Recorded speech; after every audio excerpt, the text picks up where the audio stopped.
What's going on, guys? Welcome back to BlackTideTV. Today we're talking about the best aspects of Black Ops 3, the things that Black Ops 3 did incredibly right. I've made a list of just whatever popped off my head at the time when I was thinking of this. I was just like, I gotta think of everything that Black Ops 3 that's good about Black Ops 3, and I just started writing it down. I made a huge list. I kind of categorized it a little bit, but nothing is in order. This isn't like a 1 to 10 list, and there's definitely more than 10 here.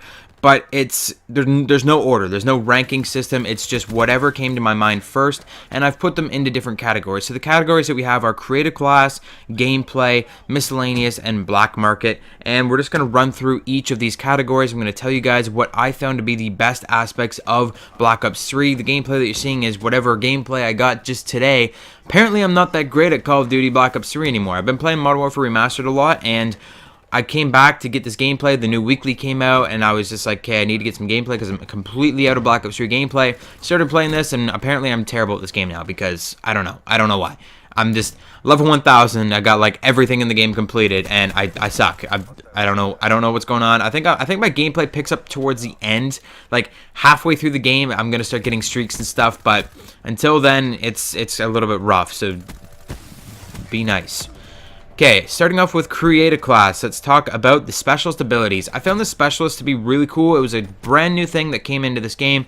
There was no specialist before Black Ops 3. There was nothing even similar to specialists, and it was really cool. Specialist weapons are going to find their way into the worst of Black Ops 3 video that I'll be doing tomorrow, but specialist abilities worked really well. I just found that the specialist weapons were too similar to score streaks or kill streaks from previous games, and they were basically just like giving people that weren't as good at the game free kill streaks, and that was kind of shady. But the specialist abilities, I can definitely dig them. I love the specialist abilities because they kind of gave you an advantage, but they didn't exactly, they weren't like a kill streak advantage. They were just like a tactical weapon advantage or something. They kind of remind me of the tacticals from Titanfall, like using your grapple ability or using like your exo stim or whatever the hell that thing is called, the stim ability in Titanfall.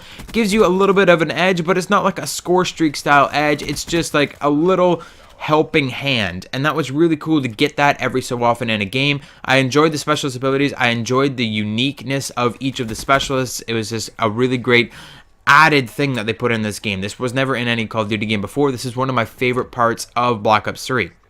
They actually had useful pistols in Black Ops 3. Borderline overpowered pistols like the RK5 killing you in one burst almost across the map, but they were very useful. In Advanced Warfare, if you remember Advanced Warfare, the pistols were just terrible. The Atlas 45, oh my god, like one of the worst games for pistols in the entire Call of Duty franchise. This game kind of revived the pistols a little bit, and I was happy about that. Maybe they revived them a little bit too much, but they were okay.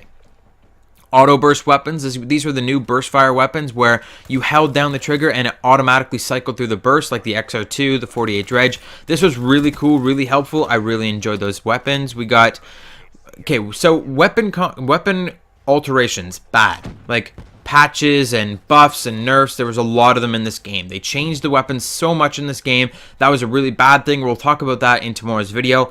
But with the constant weapon alterations, almost every weapon in the game had its chance to shine. There was one point for every single weapon in this game where every single weapon was good. Every single weapon had its one little time to be the best weapon, and that was really cool. We're probably never going to see another Call of Duty with a completely balanced weapons ever again. But it was kind of close to being completely balanced weapons with the weapons that we had, because every time they changed weapons, some weapons rose out of nowhere and became the best. And of course, they brought back weapon levels and prestiges. I believe this is a mainstay in the series now, that they're always going to have levels and prestiges for each of your weapons, which is cool. I like that idea that you can level up your weapons to unlock attachments and stuff like that. So that came back in this game, and that was really cool. Moving on to gameplay, we had sprint reloading. That's something that we've been sorely missing in the series for a long time. I believe it was a perk in Advanced Warfare, but we completely got it without perks. Like, you can just sprint reload no matter what at all times in this game, and that's awesome. Swimming was long neglected in this series until now. I like the swimming gameplay a little bit. Maybe they could have added a little bit more water and a little bit more chance to swim in the game, but the swimming was really nice, and maybe they're going to expand on it in future games. They reworked the shotgun mechanics so that the first pellet does a little bit extra damage now. The first pellet that impacts an enemy does like 50 damage roughly for each shotgun, and then the other pellets do like 10 damage each, for example, so that it takes the guesswork out of shotguns. You know that a shotgun is going to be minimum 2-shot kill now, instead of like some shotguns in the past where it's like, well, this could be a 2-shot kill or it could be like a 7-shot kill depending on how many pellets actually hit. Well, now it's like, it's definitely, every single shotgun is definitely going to be like a 2-shot kill or a 3-shot kill. Like you took the guesswork out of shotguns, and it was really nice.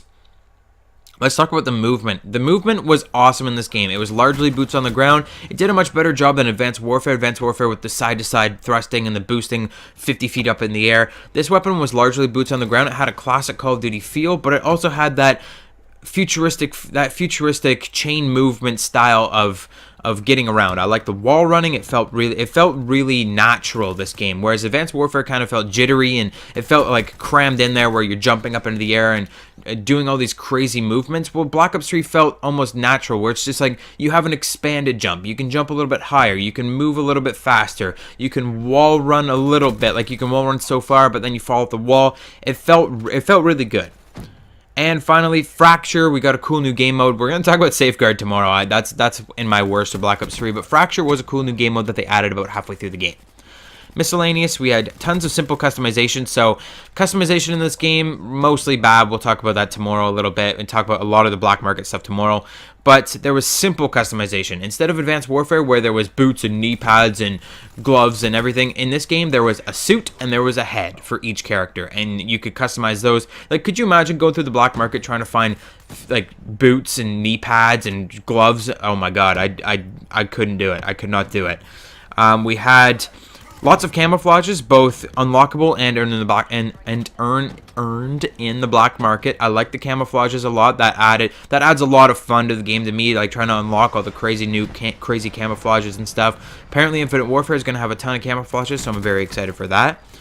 And a callback to Advanced Warfare, the launcher challenges for getting dark matter they were actually doable in this game, whereas in Advanced Warfare they were ridiculously hard to do the royalty launcher challenges.